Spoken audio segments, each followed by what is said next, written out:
Welcome everyone to King Minder Supercard. Now, I know in the final campaign part, the John Cena one, I would say that was part of my last video, season 11. No, I was lying. Obviously you've seen this one. But I've got two and one more coming up, but that's not yet. That's in a few weeks' time, which is my season 11 review.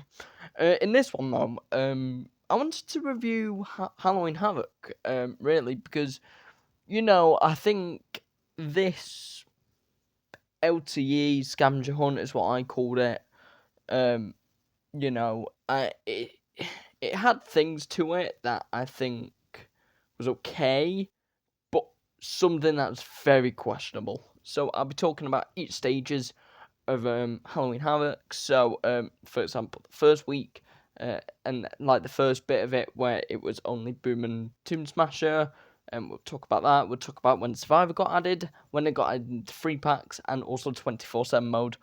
Now, 24/7 for me has been okay.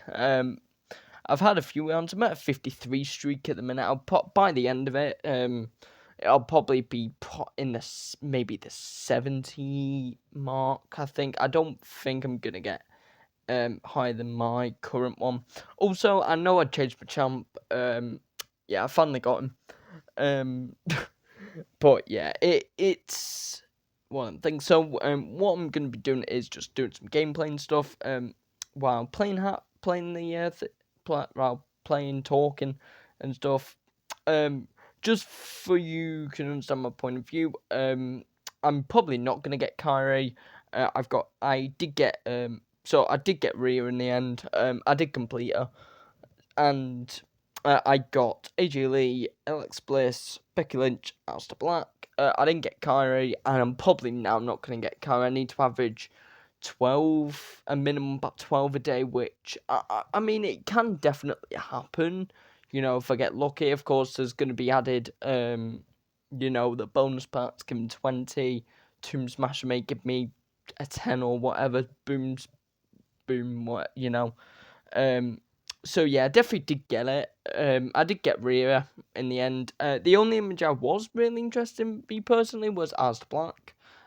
He was in my opinion, my favorite image out of them all. Of course, the flip variant is what it is. The animation I did find a bit disappointing. I mean, it's okay, but it doesn't look bad by any means. It's just mid. But yeah, this base image was my favourite out of all of them. AJ's was good. Alexa's was okay. And Becky Lynch's is, well, it's Becky Lynch, generic image. And Kyrie looks like this. Um, and yeah, I mean, and there's the flip variant of Kyrie as well. Should you don't know. But yeah, in my opinion, the design's decent. You're gonna see them all flip now. Of course, showed you Alistair's. There's Kyrie's. There's Becky's. AJ's is decent when you get the pro. Alexa's is okay. Becky's when you get the pro is okay. Alistair Black is mid in my opinion. It's not the best. Kyrie's I've found in my opinion just very disappointing when I've seen it. I have seen it, and in my opinion, it's just disappointing. There's not a lot going on with it. I wish it could have been a bit more. I mean, again, I've not been a fan of these sort of like cartoon sort of cards that you can't use other images on. So like these sort of style of cards, you just can't put any images on because it's animated. I'm not really a fan of them, me personally. I just find them a little bit annoying. It's just one of them things. So of course, during Havoc, and we won't talk about them in this one. Currently, there is 2 Alexa Bliss / Charlotte Flair's flip cards on the draft board at the minute. It's not a reset. I've already had 2 of them. You can pull. From what we believe, it's maximum of 2. It's not been confirmed or anything, but yeah, they look decent. That is Charlotte's there, and there's Bliss's. They both have the title. I've just swapped Bliss's title around because I just do not like Bliss's image on the main card. The purple for me, like the pink purple, that's what the original image looks like. I just don't like it. It's great that it's title image and everything, but it's nothing compared to that Ultimate Event card remastered normal, whichever one you have. And shot flares I've kept the same because it's a title image. I just don't like the lilies. Um, that are like the dolls on the side of the cards. I just find that very ugly personally. And the pro animations it's alright, it's nothing special. But yeah, so I got Rear a little bit late because I'll be honest, I wrote the event off instantly. So let's get into why I wrote it off straight away, and that will be first bit of it. Now the first bit of it, in my opinion, was painful. Board rates so much lower than what they are now. They're okay. They're not amazing now, but they're okay. I could probably do some picks, maybe get one or two. I think it's very mixed. Of course, we were promised 100 per time, which during the first bit that was unheard of. You're probably lucky to get like 10, 15, maybe 20. Now, and when I mean lucky, I mean like extraordinarily lucky. By the way, I don't just mean like you had to be somewhat a little bit lucky, and everything like that. I'm unlucky to get some legacy cards here. But it is what it is. It's nothing for me now. I'm not benefiting from it anymore. I'm just doing, I'm trying to do certain campaign levels without super moves and stuff, and it's a fun time doing it. I have done it. I've also now done 63 without an alignment, which I couldn't actually show you. I'll probably post it as YouTube short because I've already screenshotted it and stuff. But yeah, definitely can do that. But yeah, let's. The first week was weird, and I wrote it off completely. My issues with Havoc for the whole time was no gameplay. It's this screen is here just to exchange, simply just to exchange, and really did find that annoying. In like, I, I believe that Kade need to tone down these LTEs, whatever you call it, like the LTEs, like your Havoc, your Psychopaths, SS Rocks to an extent. No gameplay to them. It's just there just for you to turn in stuff, get rewarded or whatever, and track your progress, and that's it. I'm not a biggest fan of this. I really do think that it did not need to be an element time event. This could have been an easy fusion event. What they could have done is made, these normal version of the cards, just some slams maybe. I know that would have been useless, but again, I think it could have been like an evolution. It could have even been like the shifter cards, with like the different versions from Arcane Tier. It could have been that, but they chose to do flip cards, which I do think isn't.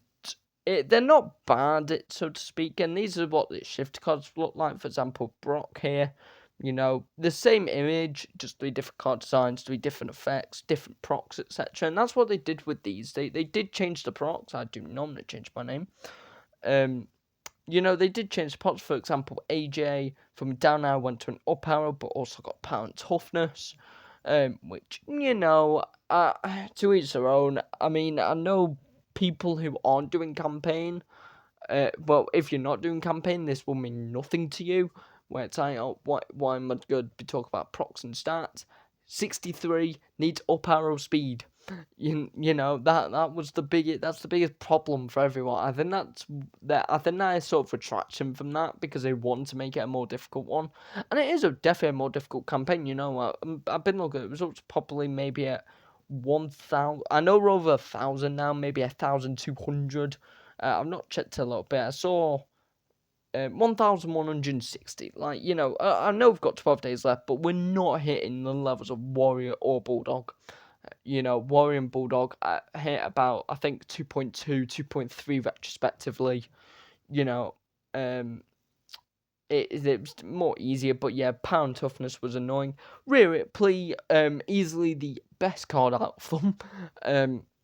and she went from a power and toughness. Her flip variant, however, is speed charisma, a much lower proc, but again, you get that speed charisma stats, helpful for 84, big time, and any tag matches that you may need, especially with levels like 82, 78 if you haven't got Asuka's pure power. Got Rhea Ripley, get some equipment on her, go from there, and it's definitely a very good card to get. It's not with 24/7, it's not particularly hard. Now it's just a grind. But I think with season 12 coming on, I don't know the amount of people that's like, grinding this game out 24/7, just to play to get this Rhea Ripley. It's more for the card, not and the image, not so much for stats, because the stats are going to be whitewashed anyway in 2 weeks' time, come season 12. So, but yeah, power and toughness, speed, charisma. Alexa goes from power and speed to a power and toughness. Matching with Rhea perfectly here with that power and toughness, especially for 82, 78, and of course you can use their normal alignment for the power matches. Speed not so much. Maybe toughness have but again, it's somewhat useful. Becky Lynch, speed charisma for the normal flip card. This has been booked since the start. And it does claim speed charisma. However, I don't think it is. It looks like a power and toughness card. To me, I can show the stats of these Beckys, and toughness is clear above speed. So definitely, it never got looked into. It got mentioned straight away as well when it was first seen that the toughness was outrageous, but its speed charisma wasn't. I guess if they want to try and balance out the card, but they never justified it at all, and very unfortunate. Of course, Alistair Black, he went from a toughness speed, and you can probably guess he went straight to Pan Charisma again, an up arrow, but not speed. So it's basically just a Triple H rip-off from the Beat the Oracle event. That has just gone. That's gone. So yeah, if you didn't get Triple H, get Alistair Black. And Kyrie, she went from a speed charisma to a toughness charisma. That actually looks like a toughness charisma card. Of course, best in charisma. But again, I don't know the amount of people that would have got Kyrie Pros. Personally, I don't know. I know, like, probably one or two that got it. But pro-wise, definitely don't know. So, let's talk about the general aspect of this. As we just talked about the cards. The cards, very powerful, first of all, very good cards. But I will say, though, I do think Kyrie is unnecessary. And I am going to talk about Kyrie a lot, because Kyrie has stirred, I think, in my opinion anyway, the most controversy in this LT, especially now. Kyrie is not, she's not impossible to get. She's just unnecessarily difficult. Like, you've just seen it on, my point of view or whatever. I don't know what I'm training Tiffany Stratton at the minute. I've just complained off camera, but yes. So Kyrie's saying it's unnecessarily difficult. People got Rhea Ripley, which is 100 times better, by the way, than Kyrie, and that I generally do believe stirs up a lot of problems within this. I could go on for ages about the lack of gameplay, nothing to it, scavenger hunt. And I will knock them down for that, because I do believe that LTs should only be gameplay. Maybe getting collectibles or something, putting them in for an exchange, like putting them in, being able to do a mode, go from there. No, you had like Ministry of Darkness last year, and that was granted, that one you did have to wait a bit because of the car power. The car powers of each season or whatever going up. Of course, you had to wait to upgrade them. It wasn't just based off your collectible, like a collectible one. It was based on just the game, like that actual screen, and then the potion, etc. And I didn't mind ministry. I didn't find it amazing. I didn't mind it. It wasn't terrible. It was a little bit on the questionable side when it comes to, really, was it really free to play or pay to win? It is one of them things. This event, you can definitely do free to play. And, I'll give Cat, I'll give them praise. We have to praise them just as much. We critique them as much we can anyway. This event definitely free to play, for sure, because there's nothing to do on it. It's just collect legacy cards and collect again. You know, it's this cycle of, right, you get 20 legacy cards, you exchange them, get a pack, and get another 20 legacy cards, etc. And that's all it is. And I do think that can definitely burn people out. For sure, I know. For the first week of it, I wrote it off, like I said several times. Um, it's definitely one of the things. But then they got and free packs, and they're still in free packs. You get 4. You get 2. Obviously, with the 2 free packs, you get 2 per. Um, of course, they've been in boom the whole time as well. That gives you 24 a day on your completion of boom, and that will give you what basically one free exchange. For completing boom is just a free exchange. Now they were in Survivor for a little bit. They're no longer in Survivor, and I think the indication was just because 24/7 that being included. Of course, we'll talk about 24/7 a bit later. But yeah, I will definitely say with Survivor, it was alright. I know a lot of people do not like Survivor, and I understand. Survivor is a buggy mess. When it comes to desyncing issues, server issues, potential cheaters, internet problems, matchmaking, etc., etc. I know it can be a huge problem, for sure. I'm one who has also faced them problems. But yeah, definitely it was definitely okay. I don't. I said this come from someone though that doesn't mind Survivor. I understand if you hate Survivor, you would have wrote that off instantly, which is perfectly fair enough. And there was a constant demand throughout the whole of while it was in Survivor for 2 modes. Well, one of 2 modes: tag team takedown and 24/7. And basically no one asked for TLC, and I don't think I ever saw someone TLC. Of course, someone probably did want TLC. It was last seen in some Unhinged with Titans and Titans. Yeah, TNT. So it was definitely a change to see 24/7 being included. I mean, it was good. It was probably going to be one of the 3. They probably didn't expect the backlash, and I think that was the problem. They also raised the rates as well. During this sort of time, they raised them on the board because people were getting very annoyed with it, and was one of them.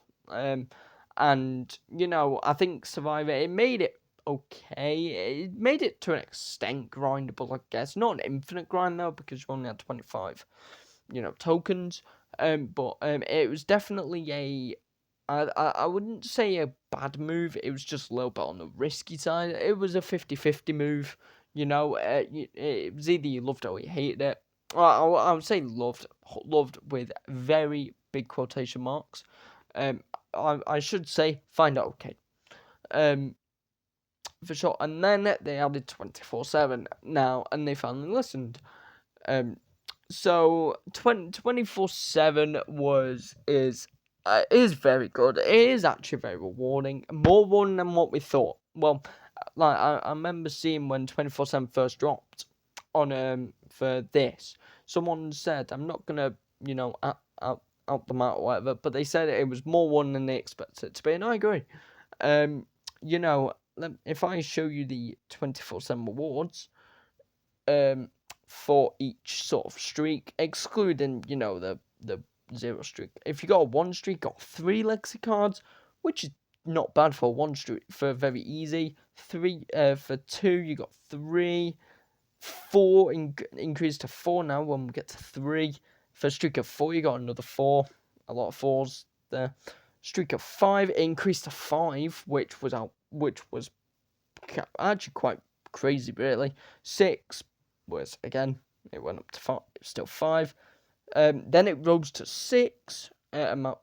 Streak 7. Streak 8. It went to 7. Streak of 9. It went to 8. And then 10 plus. It's 10, and it infinitely goes if you're at a 10 plus streak. Now, that is very rewarding. If you're at a 10 plus streak, it only takes 2 24/7 challenges, plus your additional pulls, plus your additional, your boom rewards, and you can do turns. It's an infinite process. You just have to grind the game out. And I will definitely say it was way overdue, in my opinion. I think, I've said it several times, I'm a believer that it should just go all in. It just screw the power curve, just get everything out, and go from there, really. So that was definitely a good thing. 24/7 made the game grindable. I started to play a lot more during 24/7 with my Ripley, being 6,711 or whatever it is. I definitely played late because I couldn't be bothered. And this goes into probably my biggest negative, except Kyrie, and that is boom reliance. And I don't want anyone to take it as I hate boom, because I don't hate boom. I just do not like the reliance of it. Now, I actually put a post on this, which I could probably find, and it is one of them things, as I'm about to get squashed. But it was definitely annoying when I saw Boom, because we had it for the past, I think I labelled 5 events that they were included in. Of course, Psychopath, Titan and Titans, some Rocks, Beat the Oracle, and now this.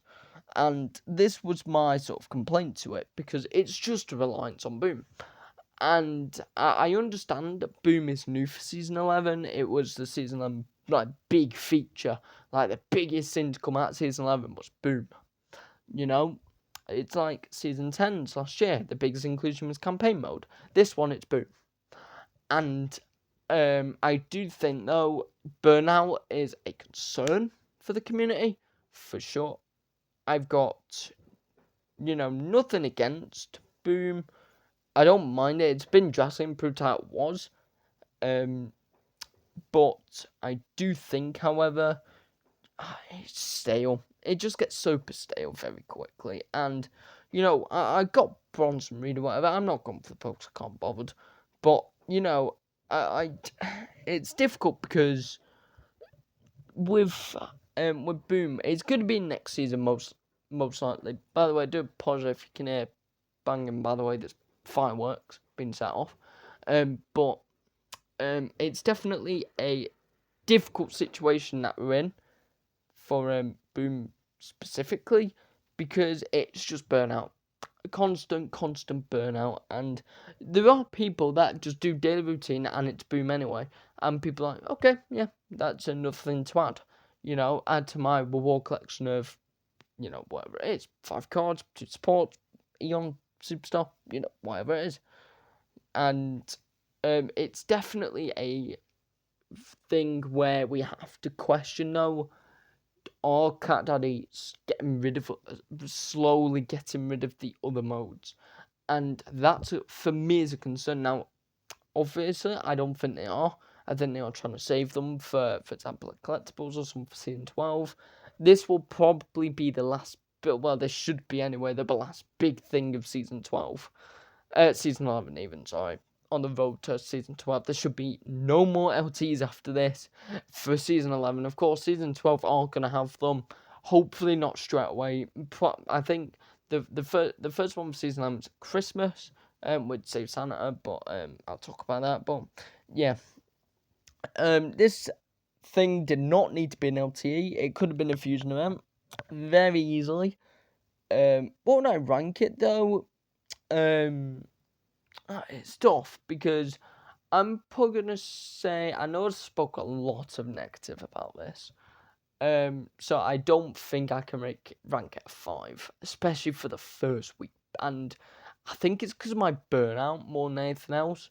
For this, that I couldn't really put too much of a chance onto it. I mean, I've still got Rhea Ripley, obviously, and I've completed it. You know, yeah, 6711 there.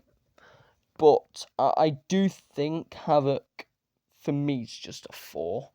I think that, of course, we did have the free packs as well. They're still around. There's apparently another one, so some accounts will have it, some won't. But I'd probably have to give it a 4. And I just think it's just unnecessary. The Havoc did not need to exist. And that is, I think, the biggest takeaway from this is that Cat Daddy are forcing LTs down our throats.